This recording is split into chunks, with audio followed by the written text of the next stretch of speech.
Oglaševanje je postalo zelo pretkano na vseh družbenih omrežjih, še posebej pa na TikToku.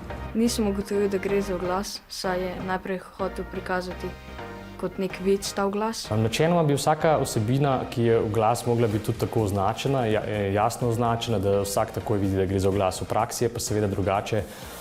Mogoče samo nek ključnik, nek hashtag tam. Jaz mislim, da dovolj nazorno nakazujem, da so vsebine oglaševalske, zmeraj napišem, s kom sodelujem itd.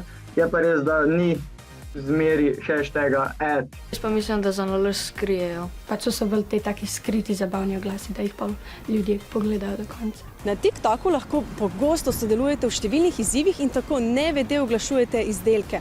Velika podjetja imajo te izzive zelo rada, saj jim za oglas ni potrebno plačati, tako kot bi morali plačati televiziji ali pa vplivnežem. Če gre za nek izdelek, neko blagovno znamko podjetja, je skoraj zagotovo, da gre za oglasa, ker verjetno nihče tega ne promovira kar tako zastonj. Tagat morajo tiste, ki jih oglašujejo, ali pa da so kakšni ti stikerji na videu, pa tudi pač ponovadi pogledaš v hashtage in pač vidiš, da pač hashtagajo znamko. Mladi morajo biti zelo pozorni in biti mogoče čim bolj kritični do te vsebine, ki jo spremljajo, in pomisliti, zakaj pa je neka vsebina objavljena.